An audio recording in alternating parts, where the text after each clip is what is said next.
I know that if I retaliate and I get angry, I'm going to get in trouble too. Yeah. And so I'm going to hide my anger because I don't want to feel more hurt and I don't want to get into more trouble for feeling this anger. Ooh-wee. Right? But I think, like I've been like working with anger often. And so it's like so much part of my work. And, anger, what I've learned is such a beautiful emotion because it's the guardian of our boundaries, right? Someone crosses our boundaries, we got to stand up for ourselves. That's how anger comes up. And healthy anger is being assertive and getting what you want, but also having compassion and empathy, right? And I am working on sitting with being assertive, standing up for myself, speaking up, having a voice, letting my anger be heard, right? And not diminishing it, not putting a cloud over it, not putting a mask on it.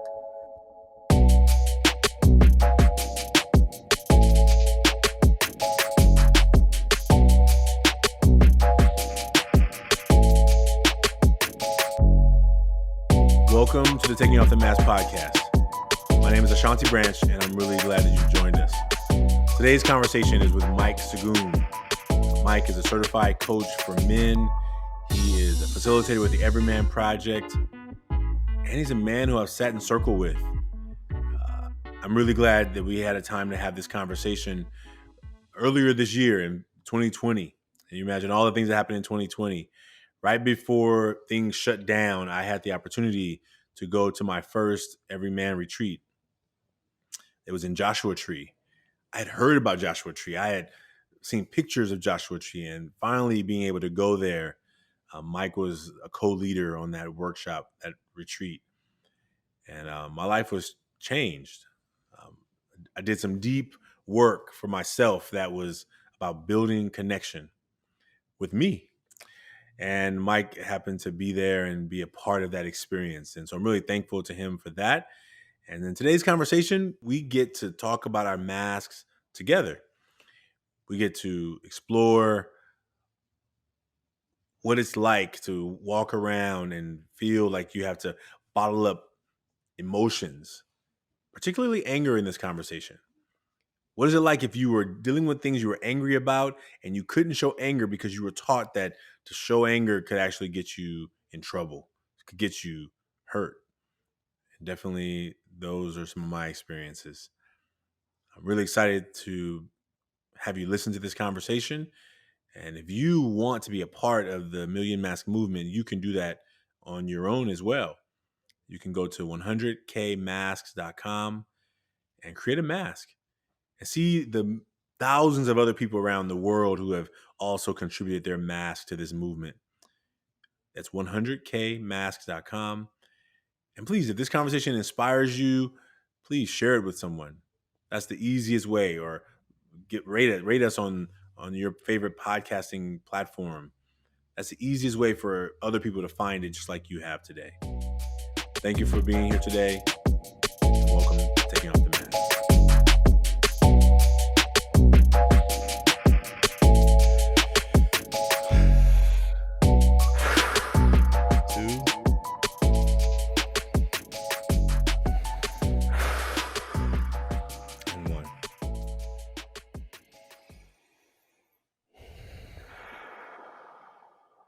Awesome.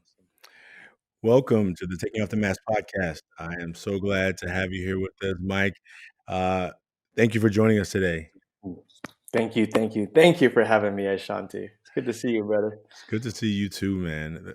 The way we normally started off, I just want our guests to introduce themselves, just tell our listeners and people out there who you are, what are you up to in the world, and just tell us a little bit about yourself, and then we'll jump right in. I think for us, I'm not here to interview you necessarily, but I am here to really have an experience with you while we make some space for you to take off the mask, and I can join you on the process, and we're excited to have you with us today. Thanks, man. Well, thank you for having me. I'm happy to be here. My name is Mike Sagun. I am a proud gay man of color. I am a coach a husband. I am a dog daddy. I am a business owner. I am a men's retreat facilitator. I am a lover of plants. Um, I'm originally from the Bay Area. Oakland is my home, and I now live in San Miguel de Allende, Mexico, with my husband. And I'm here to serve. I'm here. My purpose in life is to create safe spaces for men to think deeply about themselves and to live authentically and to create the life that they want. And so I am here on this earth to impact men and to help men heal. That's the short. That's beautiful. That's beautiful. I thank you for sharing that. I really appreciate it. I want to do something real quick. So let me.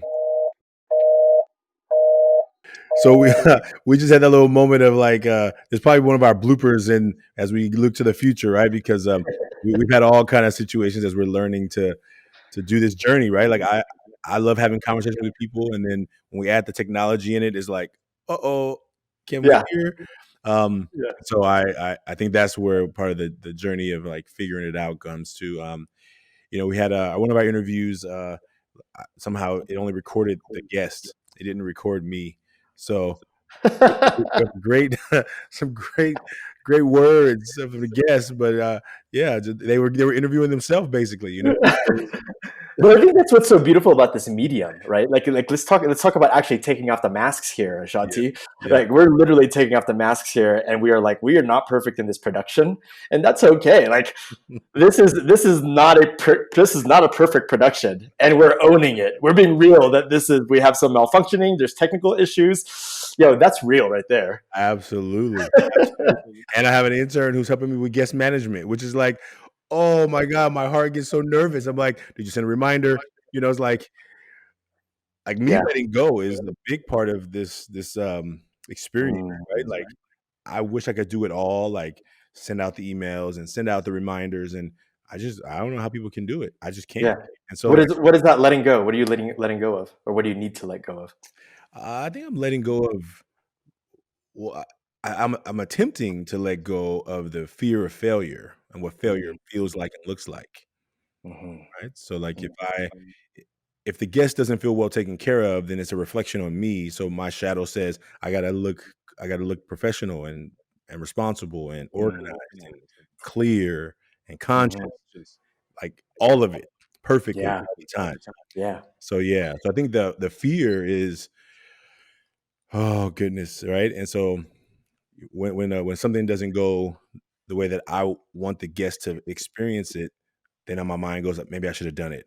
Mhm. It's not even physically possible. I'm running a nonprofit Yeah. here trying to keep the Yeah. movement going. So, So is it a little bit of like letting go of control? oh yeah. Well, I think as a leader, I, I mean, yes, I definitely want to let go of control, but Yeah. ultimately the responsibility always lands back on the leader. And so even though I let go of control like of doing the task, if it doesn't go well, it always comes back at Still me, a reflection. the reflection that I feel, right? And the projection that I feel like, Yeah. oh my gosh. So those are the times where we're like, okay, well, we're making this up as we go, and we're learning as we go because we're getting better, and Yeah. we're trying to figure it out, And we're taking off our masks and we're along the taking way. off the masks. Exactly, exactly. And that I think has been the easier part. Like the actual words on the card are somewhat easier for me sometimes than all what I'm imagining is happening in this little rectangle, right? Like I'm trying to Mhm. craft an experience for you, right? I'm trying to Mhm. craft an experience for whoever's going to watch it, right? Mhm. Like I talk about my mask a lot, and my last interview was with one of my mentors, which was really hard because Mm. he was probing. Oh my god, he was probing, and he was just like he was hitting it in all the right spots. Love As far as it. I didn't want to hit on camera, he was hitting them, Hell yeah. Yeah, and Good for your mentor. I You're walking your talk, Shanti. Hell oh yeah. man, I do my best. I try. But that's powerful though, right? Like, I mean, I think in your movement, it's powerful because then when people can see the the shadows, the masks that we put on, and people can see what it looks like when we take off the mask, or the resistance to take off the mask. It's an incredible and beautiful example, and gives other people permission to say that that's okay. I can do that too. Yeah. Like, now I get to see Ashanti, this powerful leader, and we can see the resistance of taking off the mask or poking at all the shadows, and he's doing it, and it's okay. And I don't see Ashanti any differently. So does that mean that if I take off my mask, people won't see me any differently? Right. Right? Right. It's a beautiful model, man. Yeah. It's kind of like what you do on the weekends, right? Like, just for, you know, transparency, Mike and I know each other before this talk today, we've sat in circle together, in a men's circle together. So, And on a retreat. and on a retreat with every man. Yeah, And that weekend was super powerful. That was the last retreat before the COVID shut down all retreats and events. So, yeah, and man, thank goodness it happened when it did for me in my life, because it was the seeds that planted what I needed to do this past weekend, and to be able to like to kick this off. And so it's been a beautiful journey hmm, like that. And I think when we get to those spaces, like when we've already done some of the work, and you like, okay, am I ready to go deeper? Am I ready to go yeah, even further than I went before? If I'm really, how much more am I willing to stretch myself to take off right, the next layer, right? Because even yeah, my masks have masks, you know? totally, Oh, right. totally. I think there's this Japanese art form where where they dance with masks, and then all of a sudden, like one will just like it's like magic slash dance slash performance. Uh-huh. And every time I see it, I'm just like, oh, how much do we go to parties, events, social experiences, Mhm. work, and we're like, I got this mask over here, and I walk into Yeah, the next room, and I'm like, I'm just like putting on another one. right, You're like, okay, what's happening? right. Like a And how chameleon. many identities do we have? Yeah, Right? And in many ways, brother, like in many ways, these identities, these masks have served us as people. They've in many ways have been a protector or a hero for us in many ways, that we've developed this mask because we wanted to protect ourselves. We wanted to feel safe. And so we knew that if I was going to put this mask on, of one of my masks is charisma, right? Put on this mask of charisma. If I put on this mask in a group of people, then they're going to like me. They're gonna like gravitate toward me. They're gonna want to be my friend, right? And in many ways, that was my coping mechanism, or my defense mechanism, to help me make friends, to help me get connected to people, to help me feel belonging in a group, right? And in so many ways, that mask of charisma has served me, and in so many ways, as I've grown older, it's also not served me. It's also led me to feel disintegrous with myself. It's also led me to say yes to situations that I didn't want to say yes to. It's led me to do things that I didn't want to necessarily do. It's led me to relationships that I actually didn't need in my life, right? And so I think there's like so much power in like observing what are these masks, what the exercise that you have us do, of like looking at what is the front of our mask, and then what are we fucking hiding behind it. Oh, sorry, I cussed. yeah, that's good. What are we hiding behind it? You know, and I think um, I have gotten into this place of shame for the masks I have in my life. I've gotten to this place of like, oh my God, is that really me? Am I authentic with that? Is that really who I am as a person? And I think for me, there is this level of acceptance of saying, yeah, they are my masks. They're Mm. there and they have served me. And now it's about developing a relationship with those masks so that I can integrate it into who I am at my core, so that it isn't disintegrous with who I am, but actually it is an integration of who I am. It is like I could then be a more dynamic person because of it, and it doesn't mean I'm inauthentic or that I'm hiding, but it just means that I know that this mask has served me and it hasn't served me, and now how can I blend that mask into my life so that it does serve me in a way that is productive, in a way that excels me and it develops my relationships. Does Yeah. that make sense? Like, am I, No, yeah? you're there. And I think that what you just said is actually beautiful because when you talked about the disintegrous part, it's like most times when we talk to people, we've collected about 50,000 masks from 18 countries so far, right? We have a Wow. big goal, but the goal is a million, but we're getting there, right? Yeah, hell yeah. And the reason it's so hard, I think, and we've invited people on social media that make a mask is because when people create their profiles, like for whatever it is, whether it's LinkedIn, whether it's Facebook, whether it's Instagram, or whether it's something else, they easily and clearly in their mind say, "This is me." Mm-hmm. It, I'm showing parts of me. It's not Mm-hmm. them saying some of the people are making stuff up, right? Some of them are like, it's just nonsense, right? But some, no, this is parts of me. It's just not all of me. Right. And so what we see is there's a quote I heard recently that said, "It's really hard to be fully loved unless you're fully known." And what Mm. we find is that with a lot of these profiles are people, hey, I got a lot of love out there because I get to be known, but how am I fully known, right? How much? Mm-hmm. Because when you say, are you your full self? Yeah, I'm being me. That's me. That's my profile. That's me.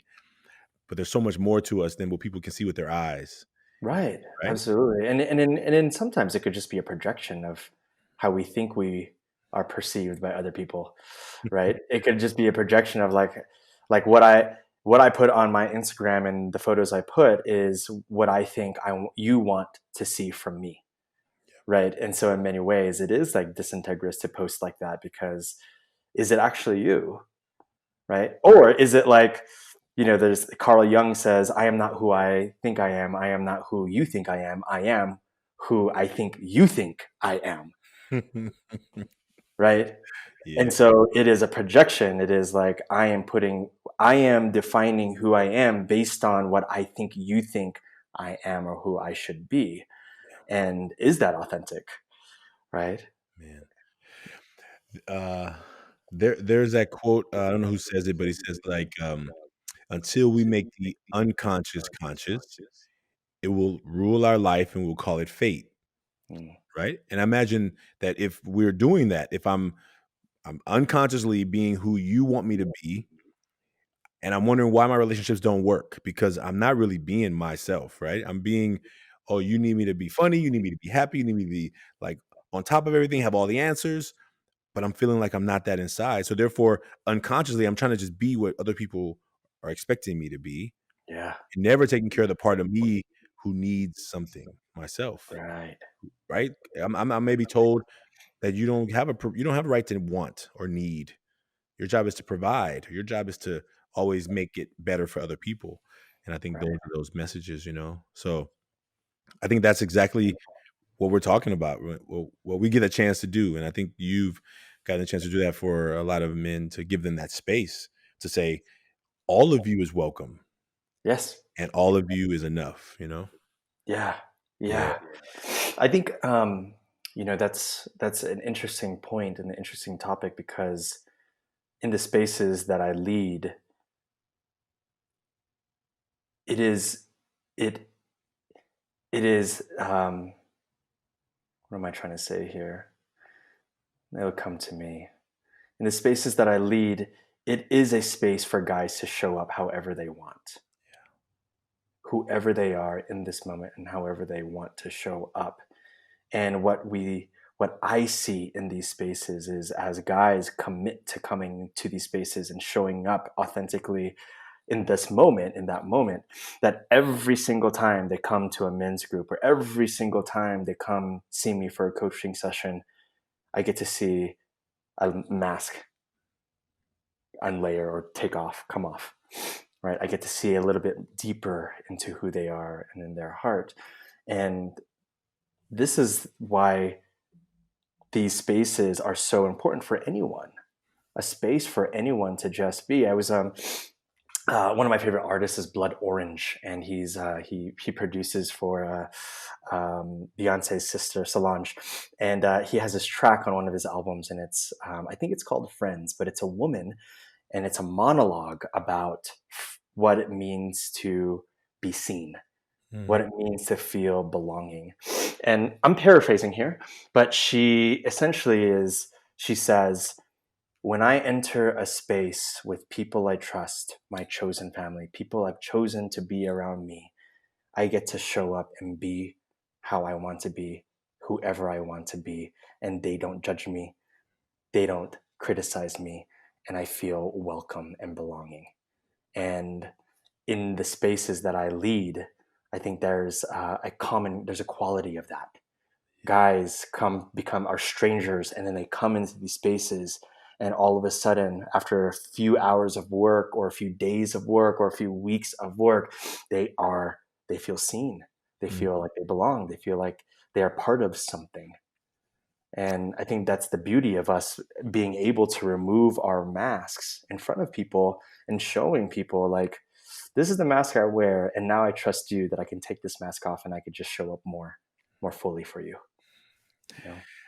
You know, that was beautiful part that you said is like, I just let them know that they can just be themselves, right? I think Yeah. and I think this activity that we're going to talk about next, I think the way it started, this mask, was that I wasn't trying to create an activity that was going to be a global movement to collect masks from around the world. I had 8 young men who were meeting with me regularly, who came to the circle every week, lying to each other. Like Mm, like, mm, and you've probably seen it before, right? Men come into a circle mhm. just and these are teenagers, right? So they already know how Yeah, to put the mask on. They're, like, in the circle with each other, just not being honest. right. And so when they said they wanted to come film, I said, "Oh, you should go film our club that's really sharp over there. The brotherhood is tight." They're like, "Well, where do you work?" I said, "Well, my circle, these young men, they just lie. You Mm, don't wanna see this. They don't open up." They're like, "Well, we wanna see what you do." I said, "Well, you're gonna see resistance. If you wanna see resistance, I can show you resistance, right?" Because what they did is they came to the circle, and when we check in on a scale from 1 to 10, everybody's a 10. Like, now I'm the dean that year, so I've had conversations. The reason I started this circle with them is because they were all, like, getting kicked out of advisory. Like, the easiest class you mm. can have, you just sit there and get advice. Why would you get kicked out of a class where you have nothing to do but just sit there, Give right? advice. Yeah. And I was like, "Well," but in my office on 101, we go deep, right? Because 'Cause I'm not gonna waste your time, I don't want you to waste my time. And what I saw in that circle when they came together, they never told each other what they were really going through. Everybody Yeah, My job is not to tell their business. My job is to hold space for them, right? right. And when they began when we came up with this activity, that the mask, it was like, well, what if they can't talk about it? What if they're too afraid to even let the words come out of their mouth, that they're afraid, that they're whatever, sad, Yeah, dealing with pain, like yeah. emotional and physical? Man, so maybe we can just have them write it. And that's where the activity came from. So Beautiful. That's awesome, man. That's awesome. And I think, what's beautiful about that is, like, that's a really beautiful teaching moment. And you as an educator, right, are very aware of, like, how can I help these young people learn? This technique is not working right now. Us just speaking out loud, like, what our feelings are, it's not working right now. yep. So how can we get creative to use our other senses to get down into what we actually want to get out of this, Yeah. the objective out of this? The objective, maybe it was perhaps to connect or to get real with each other, to feel like they belong. And we, perhaps the young boys were like, I don't know how to do that visually or verbally, but I can do that on paper. I can write that out, because Yeah. maybe there's a sense of just, like, a little bit more privacy there, Yeah. right? Yeah. And then it was anonymous, and it was anonymous, and Yeah, they were like, "What are we gonna do?" And then we started throwing those pieces of paper at each other, like, right? Made it fun, just took their yeah, mind off of what they had wrote. And beautiful. then it was like, "So grab one of the pieces of paper." And then we Mm, opened it, and then you just saw it all get really, really real. hell yeah. Like, you saw, like, I mean, I was in the circle, so when I actually went to go see the documentary, I hadn't seen the other angles. So, I mean, just watching those young men drop into this, like, you just see them when they first read it, you just see, like, "Oh my, oh my."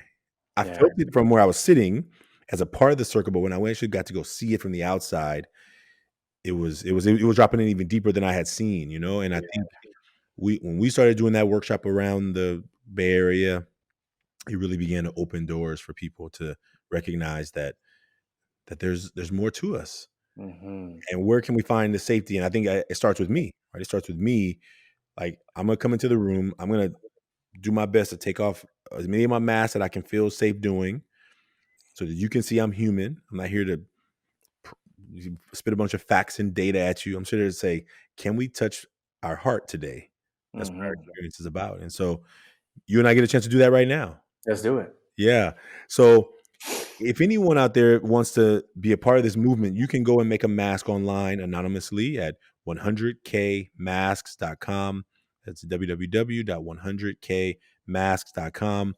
And Mike and I are going to share our masks today. So, Mike, you get to choose who goes first. Now, we've done it so many different ways, but it's really kind of your lead. You can go front, back, and then I go front, back. You can go front, front, back, back. Whatever feels good for you to like how you want to begin the process. I'm a follow. Yeah. I'll do front. Let's do front, front. Okay, great. And then we'll do back. Fantastic. You want me to go first or you want to go first? It doesn't matter. What do you think?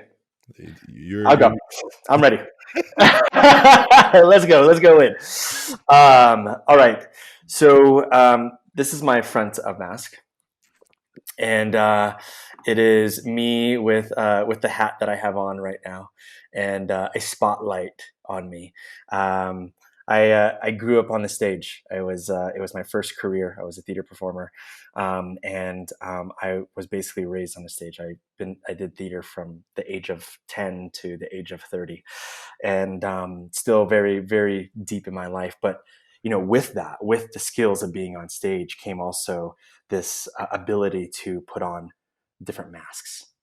And actually, I love theater. I love theater because I could play different characters and I could not be myself. And it was actually encouraged to be someone else and to put on costumes and put on makeup and put on and memorize a script and be on stage and be in a completely different world. And as a young boy with several traumas in his life, this was an opportunity for me to be like, I'm going to forget all that, and then I'm going to be on stage. And so I started to develop these masks that were in an alignment and parallel to the skills that I learned on stage. And those were charisma. They were being warmth, and they were also like compassionate, right? Like all of these skills I've learned from character development and learning how to like step into a character and understand their struggles and feel their struggles, and then how is it for me to project warmth and welcoming, right? And these are all very like beautiful qualities that I still love about myself today, right? You might even see it in this video, right? Like in this in how I am today, like you are seeing these like these characteristics of who I am. And there are moments in my life that they don't serve me anymore, because also behind this mask is also I hide. Well, we'll get into that, right? We'll get into the. Oh man, yeah, man. Yeah, that was on fire. Beautiful. All right, so this was the one I created today, and on the front I wrote serious, funny, and hardworking.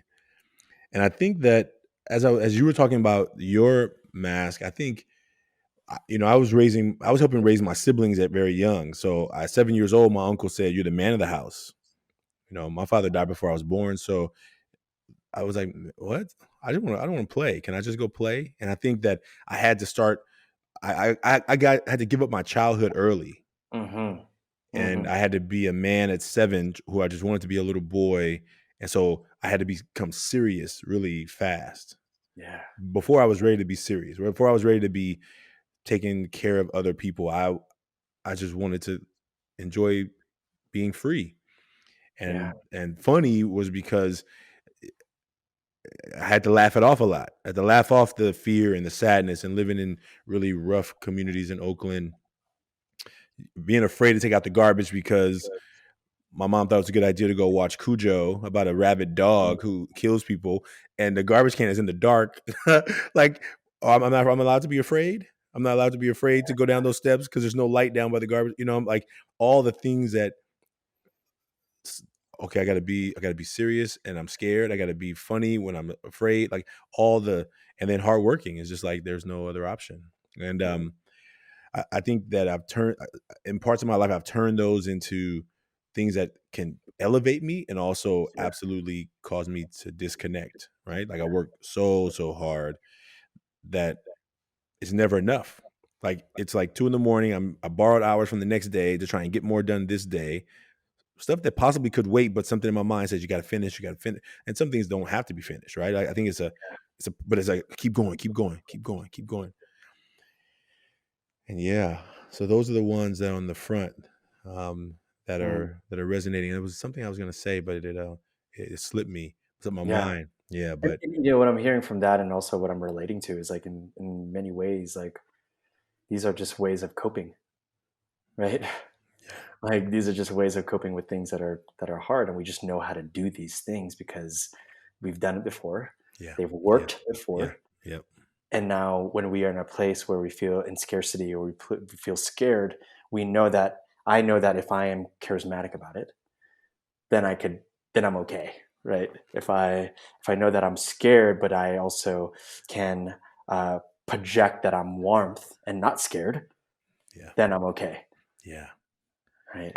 Oh man, that's what I'm glad you just said that. The projecting. So at this retreat this weekend, I was telling a story about something that happened when I was younger, and I smiled, right? And Mhm. so a man in the audience at the end, he said, "Can I ask you a question?" He said, "When you were telling part of your story, is why did you laugh?" I said, "I don't think I laughed." He said, "Yeah." You said this, and then you and Chuckled. I yeah, and I Uh-huh. said, "Oh, yeah, thank you for pointing it out," because I've had to, like, almost pretend things didn't happen and laugh them off in order to keep things moving forward, Yeah. right? Because if you get stuck in the traumatic situation, if you get stuck in the drama, if you get stuck in it, then you don't get the task done. And if you're responsible for kids, you can't let your situation cause the kids not to get fed and the babies not to get changed and the clothes not to get washed and the chores not to get done. And so I was like, oh, I said, I think I laugh because I'm trying to just keep it light so that Yes. I can Yeah, handle it. yeah, yeah, yeah. Yeah. Yeah. Yeah. Yeah, and that's like I find that very common. I find that very common when men drop into uh, some really serious or even traumatic things that have happened in their life. And I used to do it too. And I used to do it because I would laugh or I'd put a smile on because I didn't want the other person to feel afraid for me or hurt for me, or I didn't want the other person to think that I wasn't okay. And so I would try to save them from their feelings, right? And then in turn, what I was actually doing was I was thinking that I'm responsible for your emotions. Now I'm responsible for how you feel, and that's completely false, right? And that's a total disservice to us. And that's like the humor is like such a common mask for many of us. The smile is a very common mask for many of us. Yeah. And I think that, man, I'm sure if I inherited my father's lips, right? So if I'm not purposely smiling, it looks like I'm frowning. So Mm, if I try and mm, yeah, like my lips are just the corners of your lips just naturally drop down. they drop down. Mm, And so in a city where you got rough people on the corner, down the street, like if people like what you mugging? What you looking? mm, You mugging me? I'm like I wasn't even looking at you. Like but because I grew up in a place where I had to constantly keep a smile on my face because if you didn't, people are accusing you of being threatening to them. And that's growing up as a little kid in Oakland, California. But now, as an adult, like dealing with that situation in the world where if I'm a threat to you, then my life is at danger. right, Again, another cycle of that, right, trying to keep you feeling safe around me, so right. that this big presence doesn't now Yeah, have you calling the police on me, who are then going to wonder, do I have a weapon, and then wonder all of that goes along with it too. right.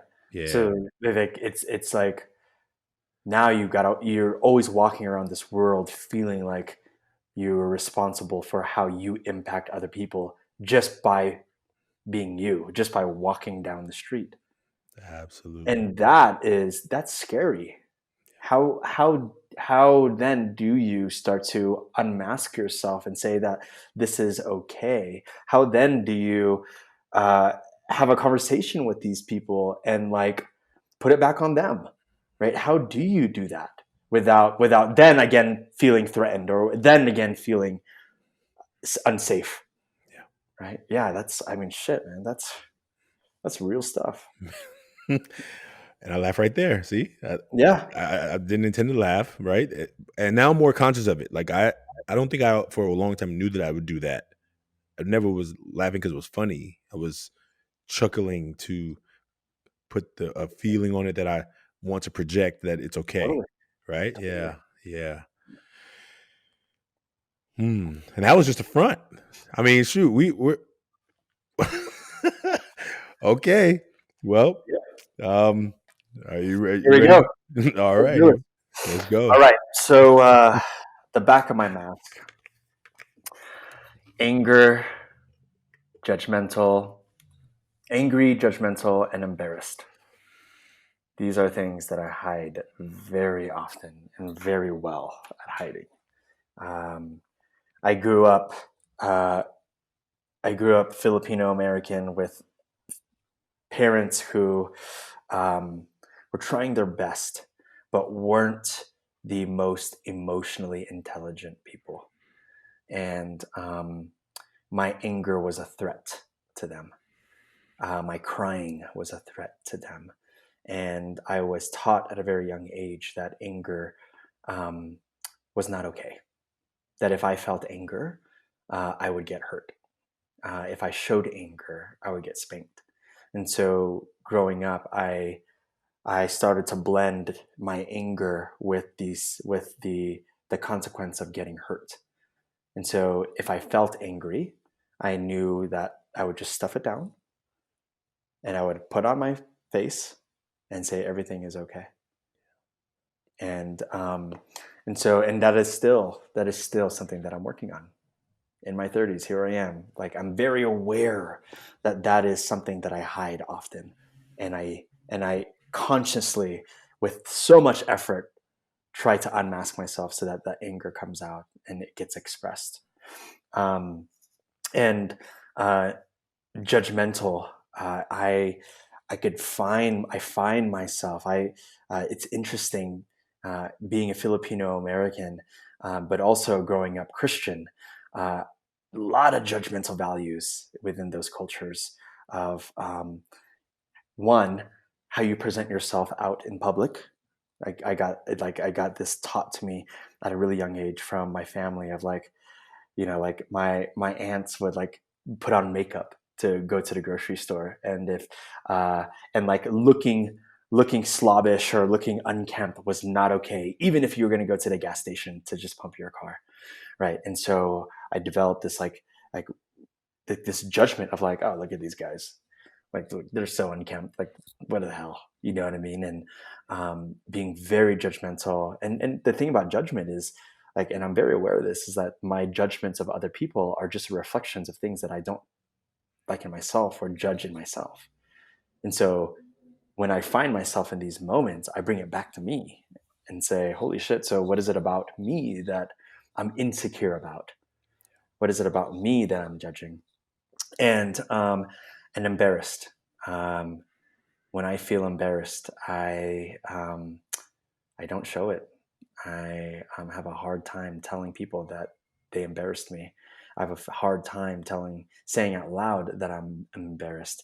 I did something wrong, and I have a hard time owning up to it and saying I did it wrong, and saying that I feel embarrassed in that. Yeah. Oh man, thank you. It's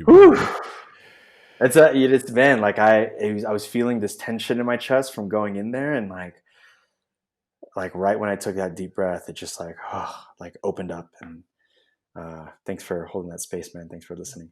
Oh man, well you were speaking to me, and I was feeling the words. I think those could have been the words I put on mine as well. I think And I didn't put anger on mine, but I'm gonna go there first. But I'm gonna put fear, sadness, and childhood. Mm, mhm. And I think that, like you, this idea of feeling you didn't have permission to show anger. Yeah. My mom raised me by herself. My mom did the best I love my mom. I really love my mom. She did the best she could, but she didn't know what it meant to be a boy, a man. So she overcompensated with a lot of things of like how I was supposed to act. Mm, So anger, like I didn't have permission to be angry in the house, not with her. But when that first bike got taken from me down the street, she was like, "Why'd you come back here without that bike?" I'm like, "Because he told me he's gonna kill me if I'd said anything." She's mm, like, "You better go back and get that bike, and don't come back till you got the bike." And I'm like, you didn't teach me that skill. You taught me yeah, about being kind and nice and caring and loving and all these amazing qualities that I'm thankful for. But you didn't teach me how to show enough anger that somebody wouldn't take advantage of me. yeah. You didn't know that I have to fight to prove that I'm a man every day, even though I'm only 7. Like, Mm, what does a 7-year-old know? But if you don't have anybody teaching you those skills, then I'm like, hey, I ain't trying to die for this bike. Take the yeah, bike. I was smart. I was smart enough to know that I didn't want to get beat up for a bike. But now you tell me to go back and get the bike. Like, how do I even do that? How yeah, do I do it mentally? How do I do it physically? And I think the anger that I would show her, she'd be like, "You better fix your face." Like so, yeah, like in the house, I was always taught to just acquiesce and just give in and never talk back for myself. yeah, How are you supposed to be the man when you don't even have any say about how you feel? yeah, And I think that I was supposed to fear her. Interesting that I think about it. I was like, she she was in charge. I was clear that my mom was in charge of our house. I was clear. I probably feared her yeah, in lots of ways. Yeah, sadness. I think it was also one that really hit me is just in the sense that I was sad that I didn't have a father growing up. I was sad that you know that there wasn't like nobody really helping me to figure out how to be a man, even though I had all these responsibilities. I was sad that mhm, I couldn't go outside and play regularly because I was always having to mm, babysit. I was sad that a lot of sadness. And then as an adult, just like, man, like I wanted my organization to be so much farther along. Sometimes I have sadness about how far we've come along. I've been doing this 16 years, on the side first, but 16 years. And I'm like, I've seen organizations that started like 2 weeks ago and they got like money and boards and you're just like, man, what's wrong with me? Like I turn the message internally. I don't talk about it much, but I feel it. Like I feel it sometimes. And then I wrote childhood. Yeah, this is like that theme, but yeah, those are the ones that are resonating right now. yeah, Yeah. yeah. I'm curious if there's the sadness there is so powerful, man, and like when you look at these other organizations that go from like A to $1 million in 2 weeks, like and you bring that back to yourself, and I'm curious if there's this piece also of um, maybe like worthiness in that, or maybe even like not feeling enough, or like not doing enough, right? Oh, And yeah. like, and is that something that you don't show, right? Because I definitely don't show, like when I'm feeling unworthy and I'm not feeling enough. Definitely don't. The charisma pops up, Yeah. Yeah. right? Yeah.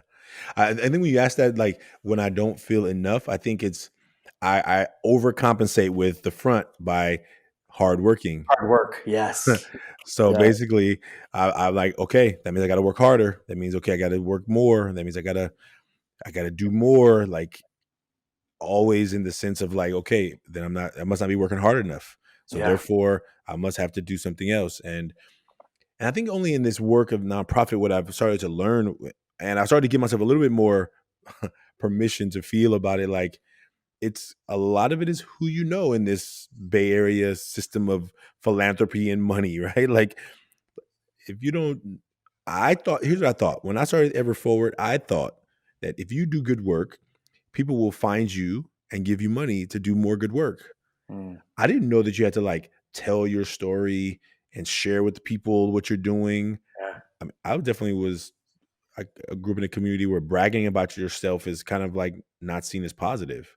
Yeah. So I was just so for the work that we've been doing for 16 years, for many of the years, I didn't talk much about it. I just was doing the work. Yeah. And every once in a while, somebody would say, "Oh, an article may write," or I'm like, "Oh, great." I wouldn't even really share it much. Like I would be like embarrassed to like, "Hey, look at this article they wrote about me." Like Yeah. it would be more like that fear of like, can I, can I, can I, can I celebrate myself?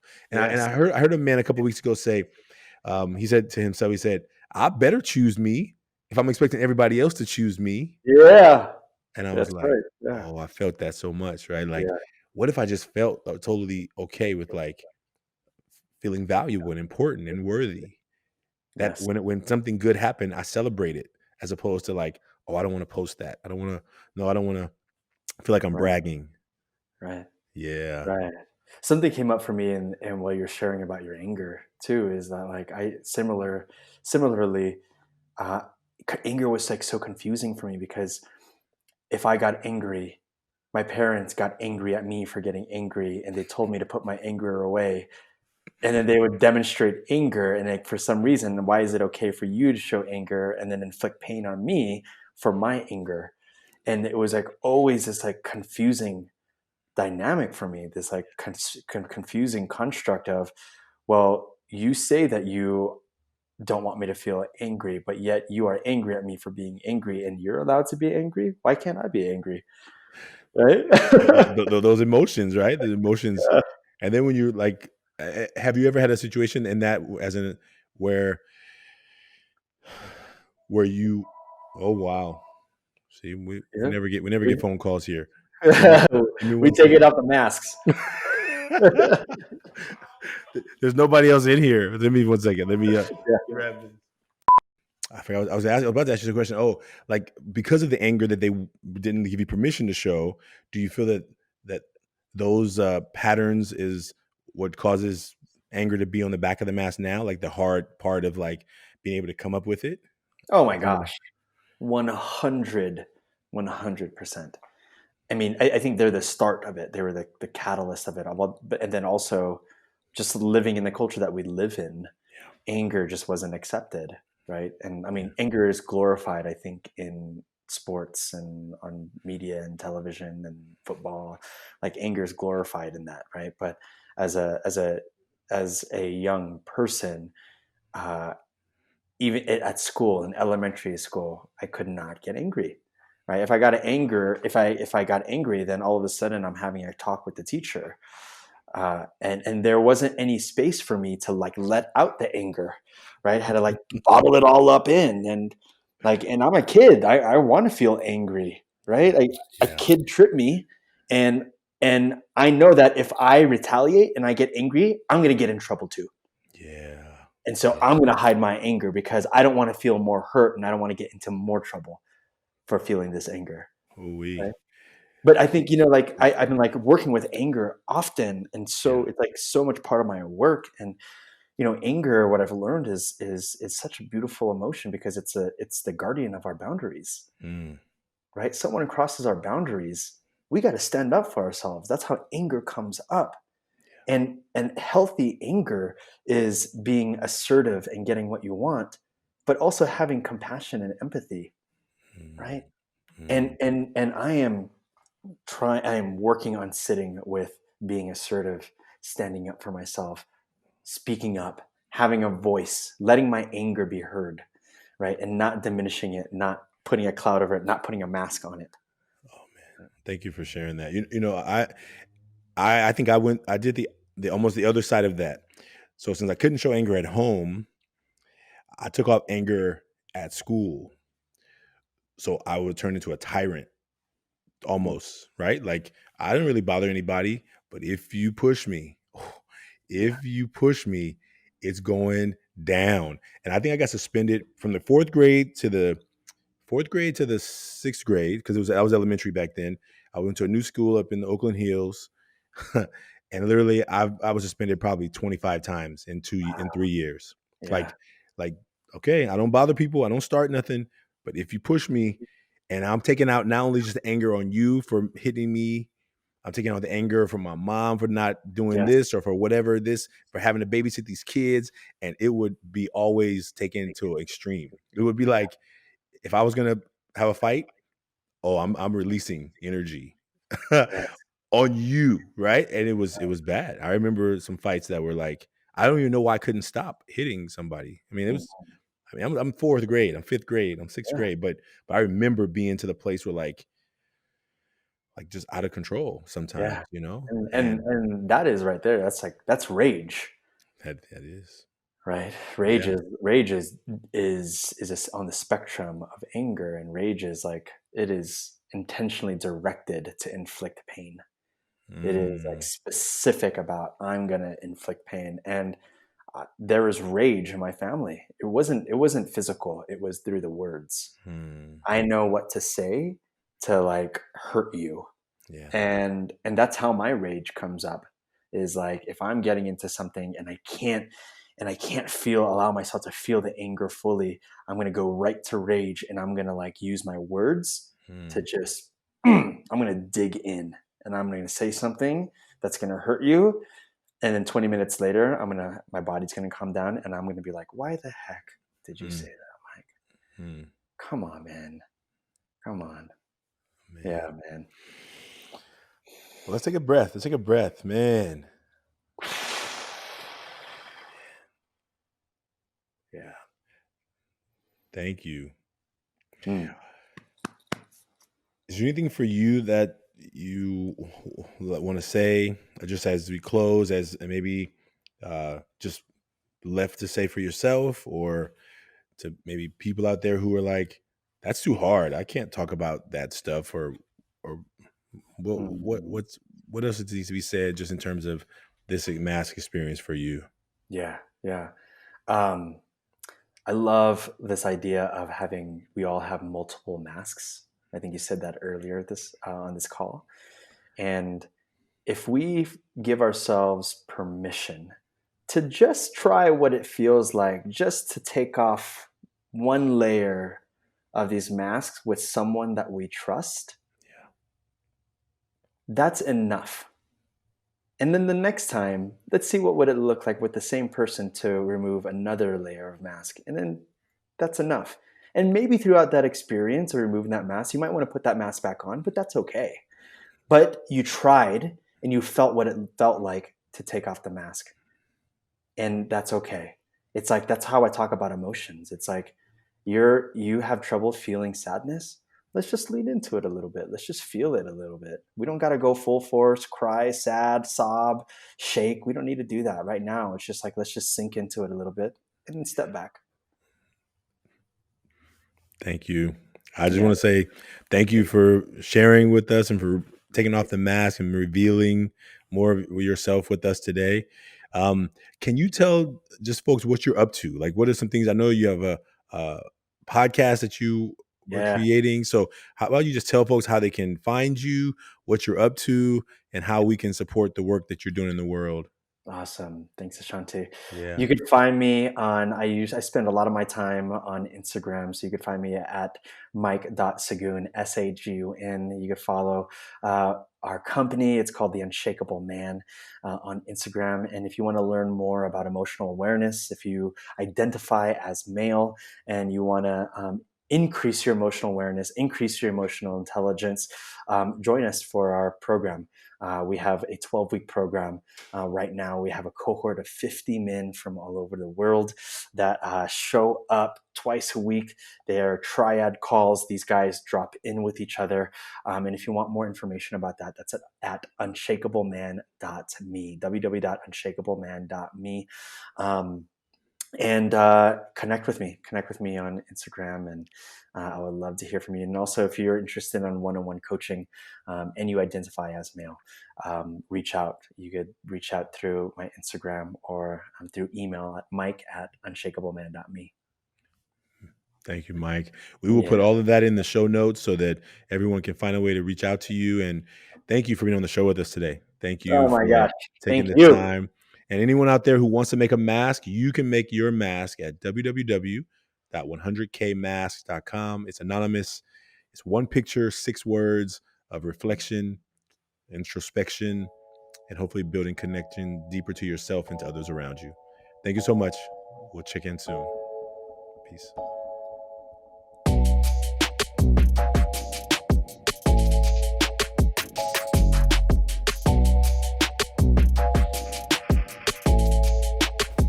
If what you heard today you enjoyed, if you've listened to this and you found something inspiring, please like and subscribe to this podcast.